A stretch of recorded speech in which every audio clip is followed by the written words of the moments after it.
Hello, and welcome to Leopard's second ever build video. This time, we're on Arc Titan instead of Solar Hunter. What is the build? It's based on spamming abilities, using Heart of Inmost Light, as seen here. Mistakes. Throw the grenade, hit the dodge, get the kills, receive traces, and we're ready to throw another grenade to kill more enemies just like that. Storm grenade, very strong. Spamming it is incredible. And plus, we even have these wells down here, which you'll be able to pick up during a raid to further increase to make your ability come back faster and to give you healing if you have certain combat mods. So, what is the build? First, let's focus on the subclass side because you can unlock everything in the subclass as a Destiny player who may not play the game all the time. A problem with a lot of builds in Destiny is that you need things that you can't immediately get, and that involves mods in your armor. It's frustrating for a lot of players to take breaks, come back, and not have certain things. This combat mod slot doesn't make the build isn't necessary for this build, but it definitely improves it, definitely min-maxes it. Things like explosive well maker, elemental ordnance, getting wells off grenade kills, etc. Those things help it, but it's not absolutely necessary. So I'll show an example later where we strip out the hard to acquire mods to show you the effectiveness of the build for a player that may not have everything unlocked on that side. But for the subclass, it's important to know what's being chosen here because you can unlock all of this.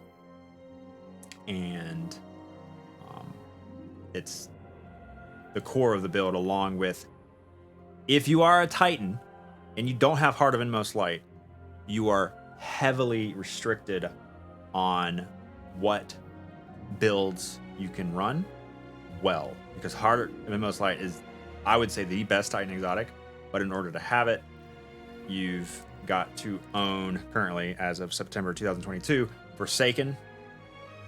And then the best way to probably earn it if you don't have it is to do solo Lost Sectors Legendary on the day that the Lost Sector is dropping chest pieces for exotics as a solo player. And any exotic you don't have, any chest exotic for that class you don't have, it's more likely to drop. So like if I ran a solo Lost Sector on chest day, I would definitely most likely get this exotic that I don't have yet. If you don't have it, buy Forsaken. Get it because it's goated for most builds. Subclass. What are you using? You're using Touch of Thunder, the strongest Titan exotic, the strongest Titan aspect. It makes your storm grenades track and do more damage, fire bolts of lightning. Knockout is also being used for healing with your punch. Solar builds can heal very well. Got the healing grenade, got restoration.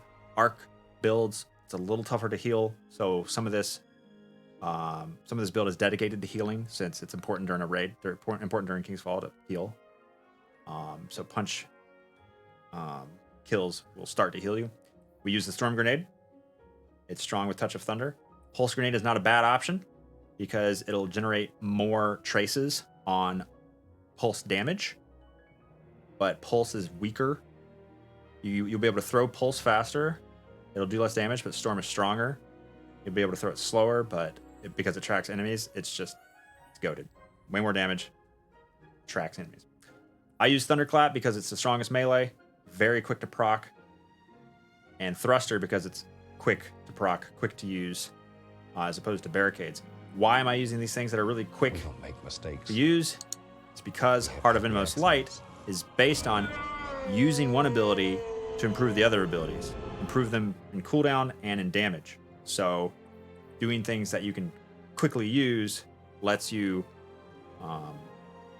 loop those abilities more easily. My favorite melee is Ballistic Slam, but for this build, it makes more sense to use Thunderclap. Fragment-wise, these are agnostic to class. You can use them on any classes. So you'll see these same fragments for Titan, Warlock, or Hunter. I have to have Shock on because Jolting is strong with Arc 3.0. chaining damage between enemies once they're jolted. Make the storm grenade last longer, therefore do more damage.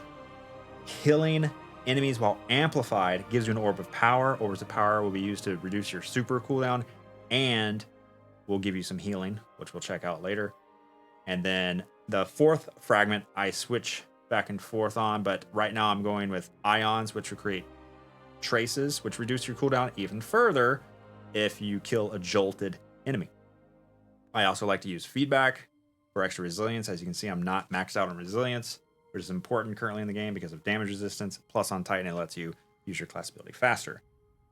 And my armor isn't that great, so my stats aren't that great. Sometimes I'll switch to this if survivability is an issue, like it can be in a raid.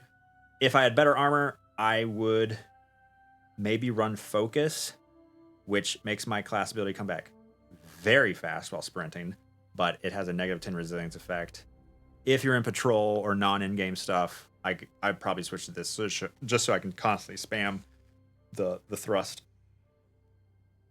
And the barricades aren't bad. They're totally usable. It's just I prefer things that can be procced quicker with this build so that you can loop your grenade, because your grenade is really what things are centered around. So, how am I able to heal with this build? The min-max version of this build for King's Fall is an elemental well build where I'm using explosive well maker to drop solar wells on grenade and grenade launcher kills. A solar well will then give me 10 seconds of healing from Well of Life. And I can make those healing wells from any GL like Wither Horde, Forbearance, any explosive weapon, or my grenade, which I'm able to loop about once every 10 seconds. So every time I step onto one of those solar wells, I'll get 10 seconds of healing, which helps me stay alive. Also, because of the third fragment amplitude, once I'm amplified from a couple kills, my next kills will then drop orbs of power. Oh geez, remember orbs of light. My legs are solar, and so I can have recuperation on, which will give me a chunk of health every time I step on an orb. So if you're constantly taking damage, say in Totems in King's Fall, taking damage from everywhere, but you're slaying out, building up your Death Singer's power, orbs of power everywhere, solar wells are everywhere, you're going to get constant healing from these pickups. Now remember, once you have your super, you won't be able to pick up orbs of light anymore unless you have like explosive light on a rocket or mods like that. So if you don't have your super, you're not picking up orbs of light. Remember that. But you're getting your super fast because you're making lots of orbs of light because you're killing a lot of stuff with your grenades. And you can also further increase your healing with your weapons if survivability is an issue. Things like Crimson, things like the Vow raid launch, the Vow weapons with the Soul Drinker Origin perk, which give you a chunk of health based on how many things you've killed with before reloading or as you reload. There's also unrelenting perks on a lot of weapons that help with healing. Again, if you're not running solar, if you're not able to run Void Devour, healing is an issue in a lot of in-game content for like Stasis or Arc. And so there are other tools in place to help you with that. I'm also running Elemental Ordnance. That's going to give me Arc Wells because it's based on your subclass on grenade kills, along with Bountiful, which gives me more wells. I get about 4 elemental wells per 2 ordinances, actually. I get about 4 or 5. Let's see how many wells I get per kill here. I'm not even going to look at orbs of power or anything. I'm just going to see how many wells I get, period, from one grenade throw. So I get 1, 2, 3, 4, 5 wells from 1 kill. I killed a bunch there, but it doesn't matter. 1 kill would give me 5 wells. So if I step on that, you can see that's about a 30 to 35% decreased cooldown on my grenade. Now, if you're properly looping your abilities, you can see empowered on the left side of the screen. Punching stuff without causing damage won't refresh it, but throwing the grenade does, even if it doesn't cause damage. Dodging or using your class ability does refresh it. Melee is the only thing where you actually have to get the hit off in order for things to refresh, as seen here. My empowerment ran out. I'll run over to these jabronis. Hit, boom, things are refreshed. I hit that, and I can throw this grenade and watch those cooldowns just come zooming back super fast. I've already got my grenade back. I got my punch there. I can dodge again. Like, it's insane. So we went over the combat mod slots, which aren't necessary. We can take them off, as seen here. I'm going to take off explosive, which you may not have because you have to play the game a lot to have all these combat mods. I'm going to take off ordnance. I'm going to make no wells. No elemental wells here. And the only thing left... Yeah, so now I'm going to make no wells. I don't have to take those two off. I'm going to make no wells, and I'm going to show you what the cooldown loop is. Actually, let me do... let me just do this.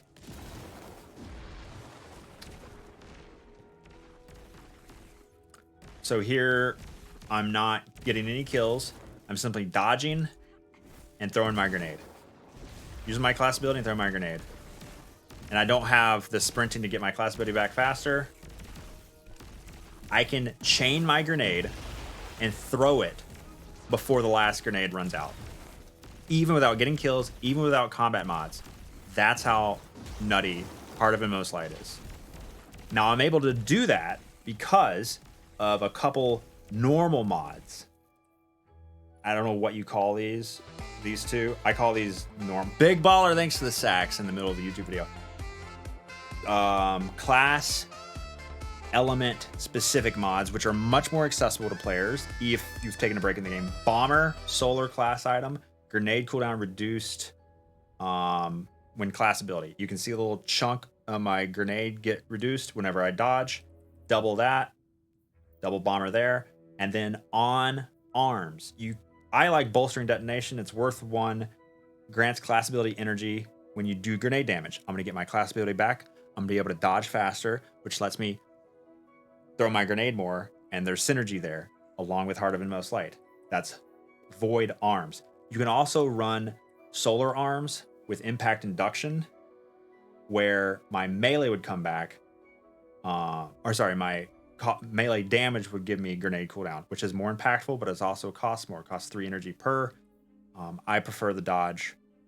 Gives me more energy available around my arms, and though this is not a bad choice. And again, the mods that appear here that are element specific are much more accessible than the combat mod slots based on how the game is currently working. Solar helmet for Ashes to Assets, which, if you can see, which is reduced super cooldown on grenade kills. Watch how much super I get from a single grenade when I kill these enemies that spawn here. If I would have thrown the grenade correctly, I would have gotten 2 sets of kills. But killing 5 enemies there gave me like a 15% cooldown on my super. So if you're in King's Fall and you're running around, you're killing stuff, it's gonna help get your super back more quickly, so you can use it more often. Harmonic Siphon if you're going to be using arc weapons to generate more orbs to get more healing from. And I think that's it in those slots. Please, wizard.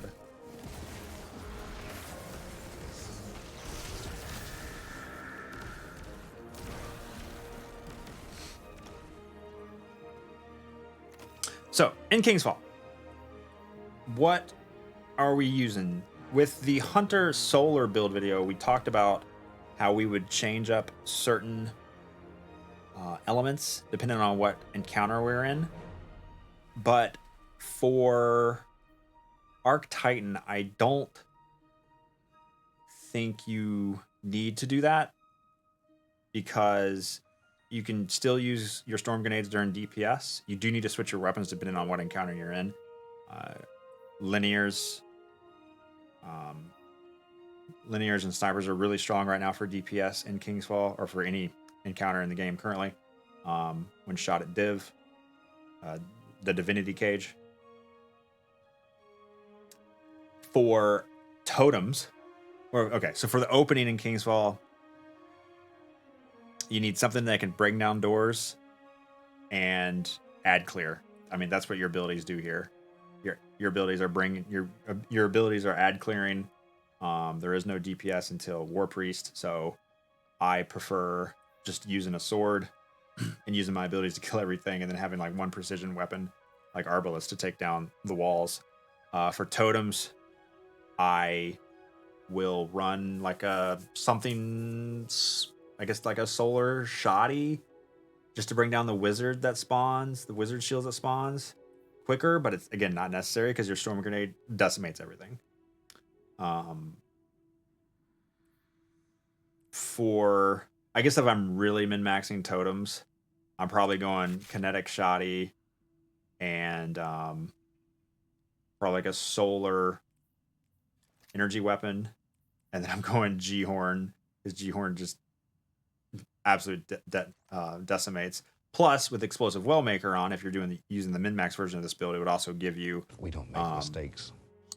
Explosive Wells to give you healing. Accidents. And then War Priest, linears all day. Arc grenades for ad clear or doing damage. Golgoroth, same. Daughters finally got changed this week so that linears are the better option, but rockets are still viable versus daughters. And then Oryx, same on linears. Yeah, you can ad clear, loop your abilities, do damage, get healing, stay alive, and have a great time in Kingsfall. Yeah, have a great time in Kingsfall. Is this build good for Gambit? Yes, up until the Primeval spawns, then you want to switch to Kuros of the Falling Star, because Thunder Crash doesn't do much damage without an exotic. What about Font of Might? Font of Might. It would help in situations where you're struggling to do damage, but currently I think Font of Might is really only necessary on like day one raid contest mode days. It's not a bad option to run like an arc linear, Tarantula, Storm Chaser. I think there's a new one for season 18. Font of Wisdom hot swap. I don't really like Font of Wisdom. Any other questions, chat, on this build? Again, combat mods, super hard to acquire. It's a problem in the game. Not absolutely necessary to have them. The only necessary parts of this build are buying everything for your subclass with Glimmer in the tower from my core array, and having Heart of Inmost Light from Forsaken. Outside of that, everything else is kind of optional. Grenade kickstart is not terrible, but I find that if you crutch on bolstering detonation with Heart of Inmost Light and dodge more often, it ends up giving you a better cooldown. Also, you have to be careful with utility kickstart, because sometimes Heart of Inmost Light is giving you such an increased cooldown that kickstart won't actually work. The kickstarts you have to be careful with, because there is, I think it's around 10% of a cooldown. If your cooldowns are already so fast, they are above 10% cooldown before kickstart can work. They just won't work. So you have to be careful using kickstarts with Heart of Inmost Light.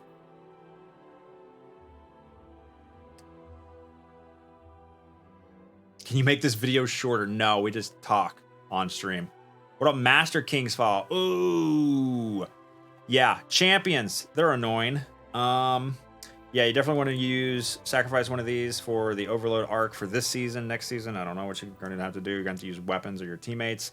Unstoppable shotties are great, or pulse. Unstoppable pulse on arms. You can drop one of these for any one of your champ mods. Again, survivability will be much more important, especially if you're under 1600 for Master King's Fall. A lot more shields show up, though storm grenades can burn through those shields with match game on. Not as well, but they're still very strong. But there, your energy weapon would be more important, especially like totems with those wizard shields, solar shields.